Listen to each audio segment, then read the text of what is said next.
Hello, today we will be learning about the UPVC track system. जस्तो कि UPVCहरू चाहिँ track बेसी सिस्टममा आउँछ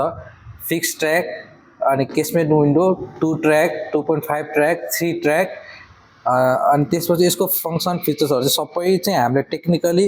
साइटमा भिजिट गरिसकेपछि कुन ठाउँमा के राम्रो हुन्छ त्यही अनुसार सजेस्ट गर्छौँ हजुरहरूले सिम्पलीमा बुझ्नु पर्दाखेरि चाहिँ फिक्स विन्डो चाहिँ फिक्स ट्र्याक भयो फिक्स विन्डो जुन चलाउनु पर्दैन खोल्नु पर्दैन त्यसमा फिक्स्ड हुने भयो फिक्स चाहिँ हजुरको 60 mm को आउँछ यही सेक्सन हुन्छ फिक्समा पनि अनि केसमेन्टमा पनि यही सेक्सन नै लाग्छ यसैमा बाहिरभित्र खोल्ने बनाउनु मिल्छ फिक्स पनि यही हुने भयो अनि बाहिरभित्र खोल्ने केसमेन्ट पनि यही हुने भयो यो चाहिँ 60 mm को आउँछ जेनरली सबै ठाउँमा अनि त्यसपछि हामी आयो स्लाइडिङ विन्डोजमा स्लाइडिङ विन्डोमा 2 ट्र्याक आउँछ 2.5 ट्र्याक आउँछ अनि 3 ट्र्याक आउँछ 2.5 यो चाहिँ 2 ट्र्याक भयो 2 ट्र्याकमा दुईटा सिसा आउँछ दुईटा सिसा खोल्न मिल्छ चलाउन मिल्छ यसलाई चाहिँ यसमा चाहिँ जाली आउँदैन अनि त्यसपछि हामी आयो 2.5 ट्र्याकमा यो चाहिँ 2.5 ट्र्याक भयो 2.5 ट्र्याक भन्नाले चाहिँ एउटा दुईटा अनि यो 0.5 हुन्छ एउटा भाग चाहिँ सानो हुन्छ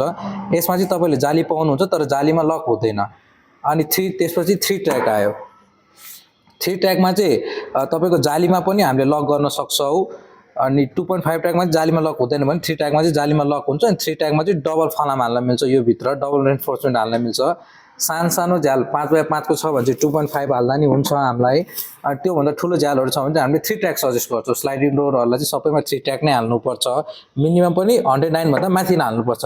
यसमा अप्सन भनेको एउटा 99 पनि छ 109 छ अनि एउटा 112 आउँछ यो चाहिँ हाम्रो 3 ट्र्याक को स्याम्पल भयो दुईटा सिसा एउटा जाली हुन्छ अनि यो भित्र यसरी फलामहरु हालेको हुन्छ रेन्फोर्समेन्ट यसको भित्र यो हाई क्वालिटीको एल्युमिनियमहरु पनि हालेको छौं हामीले ड्रेनेज सिस्टम स्क्रु क्याप हजुरले हेर्न सक्नुहुन्छ यो भित्र रोलरहरु पनि लागेको छ प्रिमियम क्वालिटीको डबल